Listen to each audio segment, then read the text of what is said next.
Quem é responsável por vazamentos e infiltrações no condomínio? Eu sou Márcio Paranhos, editor do Jornal do Síndico, e estamos iniciando mais um Comorar. Antes de chamar o nosso convidado de hoje, gostaria de pedir a vocês que se inscrevam no nosso canal, né, que marque aí o joinha e também ative o sininho para você receber notificações de novos vídeos que entrarem no ar. Hoje está aqui com a gente o advogado, engenheiro e perito Evandro Diniz. Tudo bem, Evandro? Como é que está? Olá, Márcio. Boa tarde a todos. Como é que vai? Tudo bem? Tudo ótimo. E então, Evandro, quem que é responsável aí por esses vazamentos, infiltrações no condomínio? Principalmente nessa época aí de chuva, né? Que as coisas começam a acontecer com mais intensidade também. É verdade. Bom, mas antes de eu responder sua pergunta, eu gostaria de agradecer a oportunidade de falar aqui com o canal do Jornal do Síndico, nesse Comorar, parabenizar você pela iniciativa brilhante, que, sem dúvida, bem orienta muitos os síndicos para que possam tomar as melhores decisões e mais acertadas no dia a dia da administração dos condomínios, o que não é fácil de ser feito no dia a dia, né? Bom, respondendo sua pergunta, primeiro é importante destacarmos aqui, Márcio, de um modo bem sintético, a diferença entre um vazamento e uma infiltração. Os vazamentos são resultado de algum dano em uma tubulação, seja de distribuição de água, seja de coleta de esgotos, ou de água pluvial, que são as águas das chuvas, né? Já as infiltrações, elas são um processo de penetração de água através de uma peça estrutural, seja laje, vigas, pilares, ou de uma parede, muito comum nas fachadas. Essa água que infiltra, ela pode vir de um vazamento, quando, por exemplo, há o vazamento de uma tubulação de distribuição de água sobre uma laje, e essa água, sem ter para onde ser drenada, ela acaba por infiltrar na laje, causando danos visíveis na face inferior, né? A face inferior, você costuma ver aqueles bolores, Aquelas bolhas, muitas né? vezes as bolhas começa a soltar, né? No limite, começa a soltar até um pedaço do concreto, né? Ou até mesmo, se a gente pode enxergar isso das águas de chuva, que ao longo do tempo pode infiltrar pela fachada do edifício, caso a manutenção da fachada não esteja em dia. E aqui eu vou te pedir licença para falar um pouco, brevemente, da manutenção predial, que é muito importante que o síndico tenha um plano de manutenção predial muito bem traçado. Isso porque as edificações são feitas com materiais que são, na sua essência, perecíveis. O concreto, tijolos, blocos estruturais, os acabamentos, etc., são peças de longa duração, sem dúvidas, mas que não são eternas, não é verdade? Elas se desgastam, elas perdem parte da sua capacidade de cumprir a sua função ao longo do tempo, especialmente as que estão ali com função de estanqueidade, que são os rebocos, que são as peças de fachada, etc. É um processo natural, que acaba não sendo, não tem como evitarmos, mas tem como a gente retardar esse processo de desgaste, esse processo que é natural, que vai desgastando aquela peça. Como? Fazendo manutenções regulares, tendo um plano de manutenção. E a manutenção das partes comuns do edifício é uma responsabilidade, sem dúvida, do condomínio. Ou seja, tratando-se, por exemplo, voltando às infiltrações, de infiltrações de fachadas, as manutenções e reformas devem ser promovidas e custeadas pelo condomínio, cabendo ao síndico a iniciativa de realizá-las sempre que necessário. Eu só quero destacar aqui para você e para os nossos ouvintes que há um detalhe: as esquadrias elas são de responsabilidade da unidade autônoma, do condômino. O condômino não pode alterar as fachadas dos edifícios, mas ele é responsável pela boa manutenção das esquadrias. A fachada como um todo, ela é responsabilidade do condomínio, mas as esquadrias, um ponto específico, é do condômino, do responsável da unidade autônoma. Então, voltando, né, na questão da fachada de um modo geral. Obviamente, se algum condômino tiver causado um dano na fachada, e esse dano ser um ponto de infiltração, por exemplo, e de danos posteriores, ou seja, um bom exemplo disso são essas instalações de TV por satélite. Muitas vezes as empresas elas furam a fachada para poder passar o cabo, para poder instalar o receptor, e aquele ponto que foi furado a fachada, ele se torna um ponto suscetível a infiltrações na fachada e pode causar dano. Nesse caso, como é um ato de um condômino, a responsabilidade é dele por promover os consertos que forem necessários nesse caso, né? Igual tentando aquelas deixar redes de proteção também, né, Evandro? Exatamente, de redes de proteção, podemos até resumir, né, Márcio? Qualquer intervenção que seja feita na fachada, que crie um ponto de vulnerabilidade da fachada, esse ponto, bom, o que resultar desse ponto de vulnerabilidade é responsabilidade de quem o criou, não é verdade? Temos que ser claros nisso. Agora, falando um pouco dos vazamentos de tubulações, que acho que é o ponto central da nossa pergunta, né? Porque a gente escuta, sabe, Evandro, a gente escuta muito aquele conceito assim, falou em vazamento em condomínio, você tem que pensar o seguinte, se o vazamento os vazamentos provêm das tubulações verticais, é responsabilidade do condomínio. Se for nas horizontais, aí é responsabilidade do condômino. Isso confere? Confere, sim, mas temos algumas ressalvas. Se me permite a brincadeira, é igual à língua portuguesa, que tem mais exceções do que regras, não é verdade? Essa é a regra geral que você está dizendo, né? As tubulações do prédio, a gente é desse jeito que se divide, né? Elas são divididas em duas. Aquelas que é do uso comum, que são as conhecidas como prumadas, que você bem citou aí, que tanto de distribuição de água quanto de coleta de esgotos, né? É o que a gente chama, o que tá em pé, né? A vertical. E nós temos a tubulação, que é a que corre por dentro das unidades, que é aquela horizontal, que são, em resumo, aquelas que você distribui água nas torneiras e o que você coleta de esgotos. É o que chega na torneira e o que sai nos ralos, basicamente, né? De um modo geral, como você bem disse, né? Qualquer dano nas prumadas, desde que não causado por um condômino, são de responsabilidade do condomínio. E a ele cabe arcar os custos de manutenções, a ele cabe arcar os custos de reparo.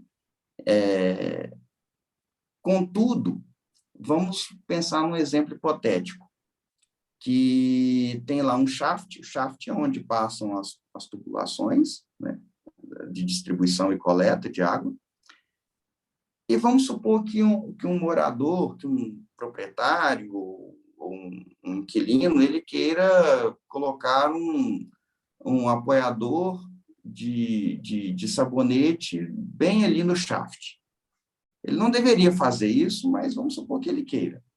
Aí ele pega uma furadeira longa, com haste longa, e fura, e acerta um cano. Aí é óbvio que, apesar de ser aprumada, o dano é ele que causou, ele que deve arcar. Acho que isso não gera nenhuma dúvida. Mas se for, por exemplo, um problema de entupimento de esgotos, ou até mesmo, que tem muito aqui em Belo Horizonte, sabe, Márcio? Ainda aquelas tubulações de aço galvanizado, Isso. que acabam incrustando muita coisa nelas, né? Isso é um processo natural, tá? A incrustação é um processo natural, e isso causar, por exemplo, um entupimento, um retorno de água. Então, o que que a gente vai ter? A gente vai ter uma responsabilidade do condomínio, porque é ele que tem que dar manutenção preventiva naquela tubulação. Já nas tubulações horizontais, nós temos uma outra coisa, que é o seguinte: elas são, de um modo geral, responsabilidade do condômino, do proprietário, do possuidor da unidade autônoma. E é muito comum, especialmente em banheiros, que a tubulação de esgoto ela vá sob a laje, acima de um acabamento de gesso. Isso. Então, aquela tubulação ali, ela está sob responsabilidade do condômino. O que é a responsabilidade? Então, vamos tentar mapear a responsabilidade. Na prumada, responsabilidade do condomínio, à exceção de um dano causado por um condômino. Daquele ponto ali de distribuição ou coleta para dentro da unidade, a responsabilidade é do condômino. E é responsabilidade dele cuidar da tubulação, e qualquer dano que essa tubulação dele cause a outro morador é também responsabilidade dele.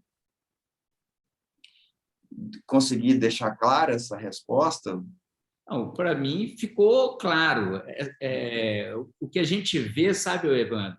É igual, por coincidência, hoje mesmo eu recebi uma mensagem de uma síndica, né, aproveitando até que você é advogado também, né, e atua nessa área condominial, né, que ela estava dizendo que eles decidiram, né, em assembleia, ela estava querendo até anular a assembleia, que foi decidido na assembleia que iriam reformar toda a tubulação, né, tanto de água pluvial quanto de esgoto do condomínio, né?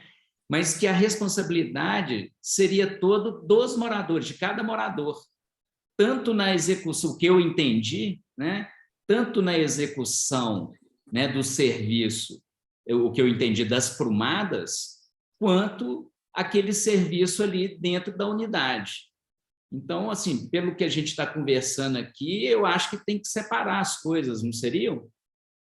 Sim, sim. Na minha visão, tanto técnica como jurídica, tem que ser separado, sim. O que eu já vi e já aconselhei que fosse feito nesse tipo de situação, onde muitas vezes é necessário fazer essa troca, por exemplo, esses tubos de aço galvanizados, eles precisam ser trocados por PVC em algum momento da história do prédio. O que eu já vi e que vi dando certo foi que o condomínio fez a reforma da prumada, trocou tudo por PVC, e deu um prazo para que os moradores fizessem as suas obras de troca da tubulação interna, para não haver prejuízo ao que estava sendo a reforma que estava sendo feita na prumada. Exatamente por quê? Porque o condomínio ele não tem como fazer uma obra. Se um síndico fala assim, lógico, né, por iniciativa própria, se ele fala assim, eu vou trocar a tubulação da unidade A, B e C. A E, F, G não será trocada porque não precisa ser trocada. Veja bem, você está, na prática, dando um ganho patrimonial para a unidade A, B e C, uma vez que vai ser feita uma melhoria na unidade dela com dinheiro do condomínio, que inclui EFG. É o que, no direito, a gente chama de enriquecimento ilícito. Isso. Então, isso não pode ser feito. É óbvio que o condomínio como um todo, ele pode combinar para um ganho de escala, contratar uma única empresa que fará toda a troca numa única obra. Isso até causa menos transtorno para o condomínio como um todo. Mas a prestação de contas ela tem que ser muito bem feita. Olha, a aprumada, o serviço da aprumada custa X, e X será dividido pelas unidades, será pago pelo condomínio, e cada unidade custará Z. Então, cada unidade, além da participação da obra como um todo, terá ainda que pagar mais Z para custear a obra. Isso costuma ser feito, sabe, para ganho de escala, porque Isso. muitas vezes você consegue negociar melhor com o empreiteiro para você gastar menos. E você também acaba tendo um controle maior sobre a obra. O condomínio acaba tendo um controle maior sobre a obra, porque também é uma coisa muito complicada quando você, apesar de muitas vezes funcionar, mas é uma coisa muito complicada você deixar também muito liberado para o proprietário ou para o condômino, né? Para ele escolher quem vai fazer a obra, etc. Isso pode sempre causar algum transtorno maior, algum dano no que já foi feito. Quando você tem uma única empresa responsável por tudo, você acaba evitando uma série de dores de cabeça. Entendi. Agora, ô Evandro, uma coisa que dá muita confusão no condomínio também é a questão do telhado e cobertura, né? Como a gente definir assim, o que é telhado e é responsabilidade, no meu entender, do condomínio, e quando há uma cobertura, e aí começa, principalmente nessa época de chuva, começa a infiltrar da cobertura para as unidades inferiores. Na minha visão, como advogado, é uma bola dividida, sabe, Márcio? Porque aquela cobertura, vamos falar da cobertura primeiro, depois falamos do telhado. A cobertura, ela nos prédios mais novos, né, ela tem um possuidor, um proprietário, que tem a posse daquela cobertura. Então, cabe a ele o cuidado daqueles ralos, daquela tubulação que está ali exposta, colhendo água de chuva, para poder distribuir e jogar na rede pública. Cabe a ele o cuidado. Mas vamos observar algumas coisas aqui juntos. Cabe a ele o cuidado, mas também o síndico ele tem o direito, ele, o conselho, tem o direito de adentrar as unidades autônomas para ver como estão as coisas que são de importância para o condomínio como um todo. Então, o síndico e o conselho, ele pode, de tempos em tempos, solicitar uma visita para saber como está aquele cuidado ali. Olha, ele está mantendo os ralos bem cuidados, ele não tirou a tampa do ralo e permitiu que entrasse ali, por exemplo, folhas, etc., que possam entupir a tubulação. Tudo isso, o síndico ele pode ter o dever de fazer.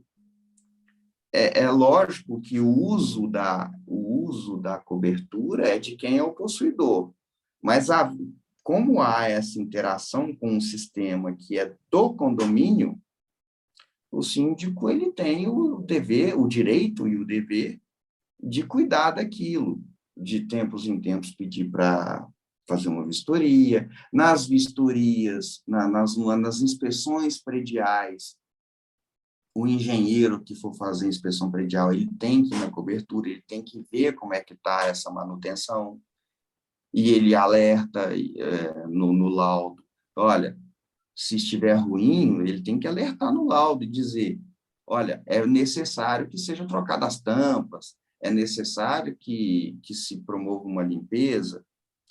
Então, falando das coberturas ainda, apesar de estar ali numa área que é privada, ela tem que, o possuidor, ele tem o dever de cuidado, porque aquilo pertence não só a ele, mas ao condomínio.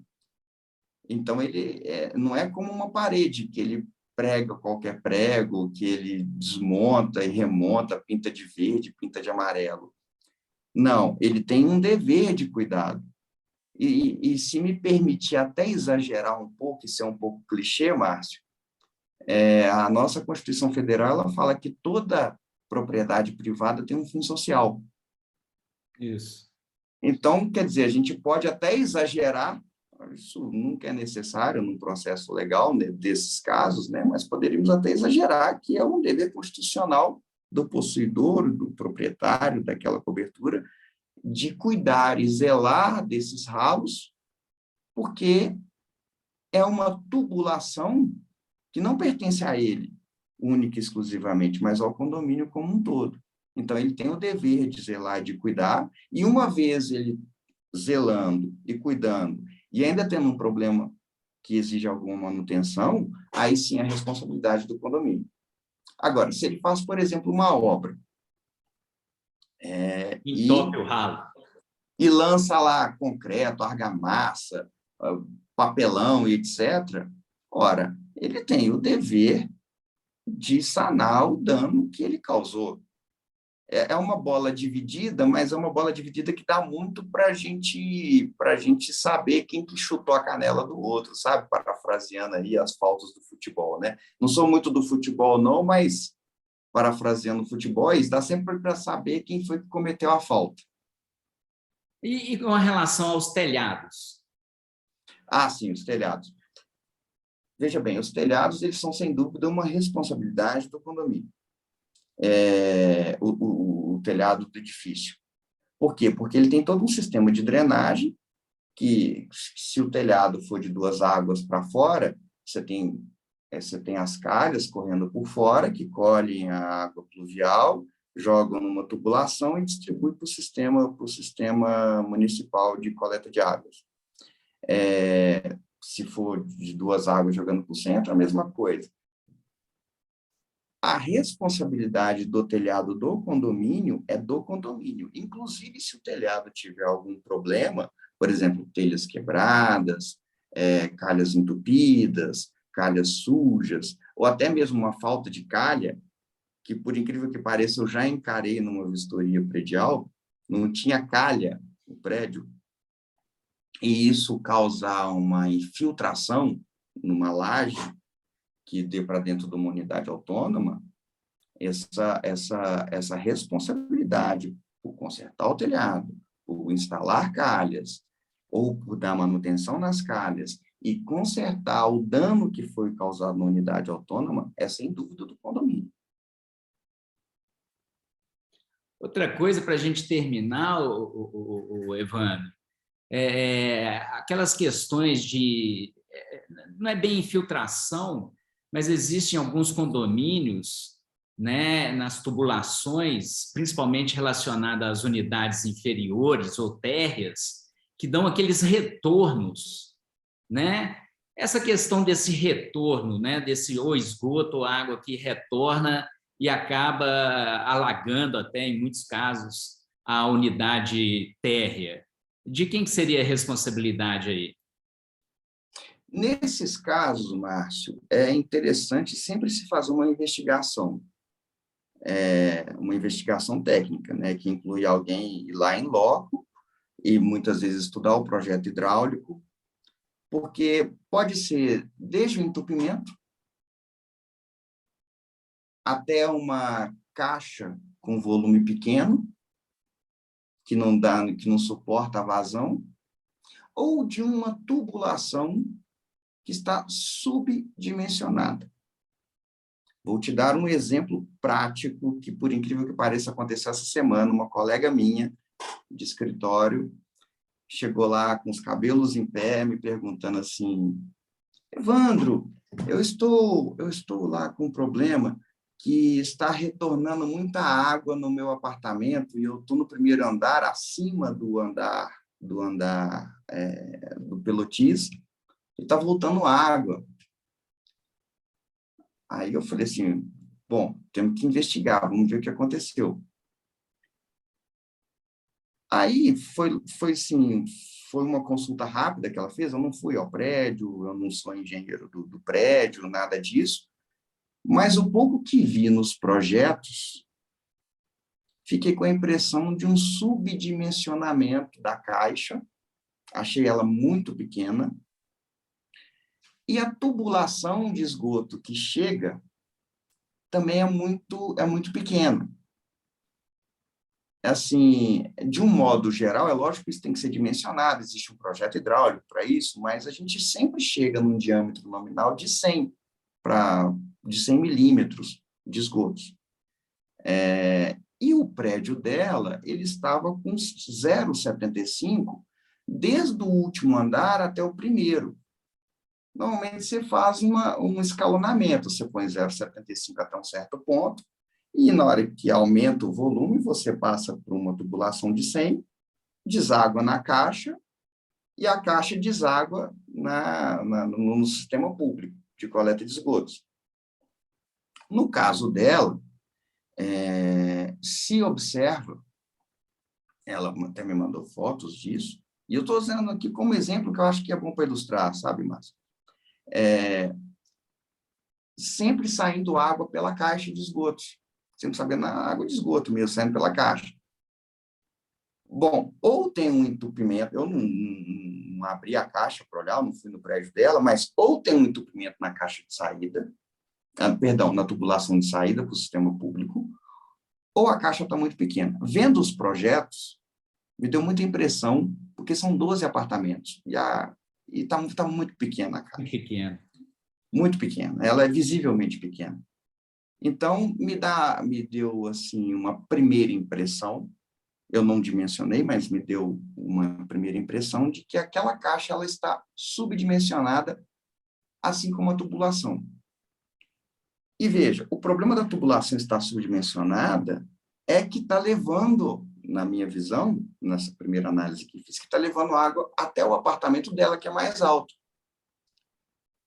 Por quê? Porque a caixa começa a transbordar, a água que vem descendo do esgoto dos apartamentos, ele não acha vazão ali.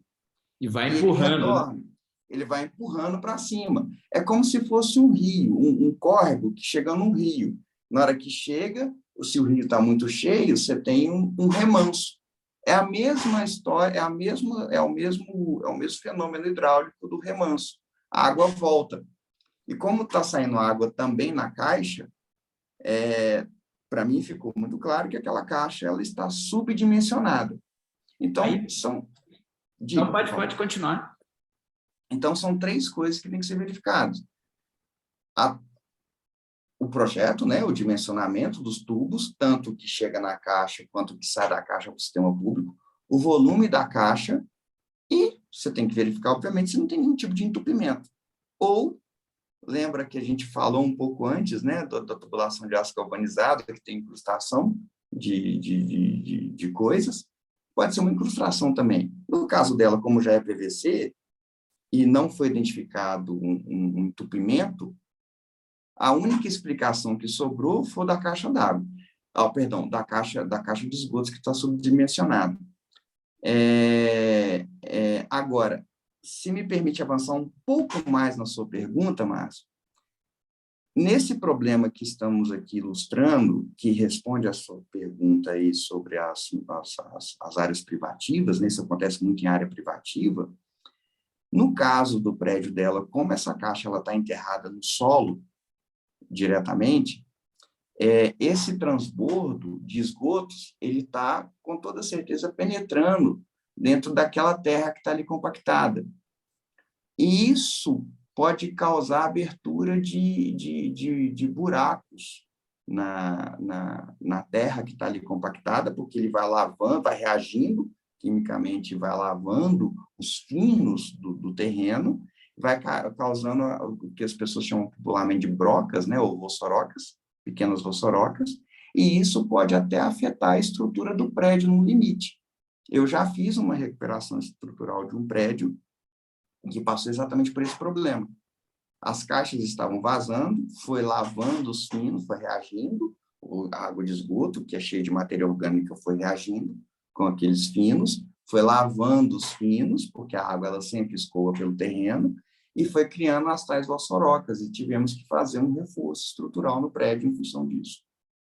Quer dizer, dentro desse exemplo aí que você falou, então, a gente pode constatar que é uma responsabilidade do condomínio nesse caso, né? Sem a menor dúvida. Veja, se o prédio ainda estiver sob garantia, e é óbvio, aí você tem que contratar um engenheiro para ele fazer todo esse dimensionamento e identificar o erro de projeto, o erro de execução. Se for um caso desse, se ele ainda estiver em garantia, o condomínio ele pode e deve, na minha opinião, acionar a construtora.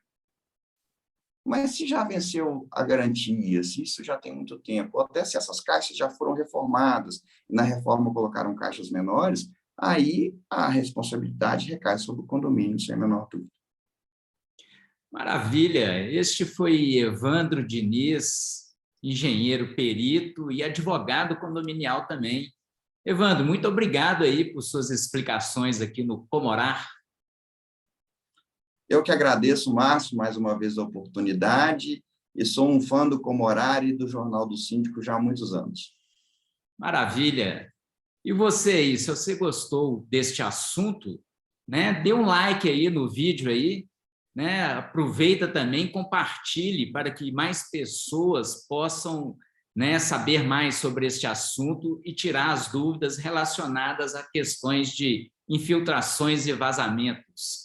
Né? Não se esqueça também de se inscrever no nosso canal e ativar o sininho para receber notificações de novos vídeos. A gente se encontra numa outra oportunidade.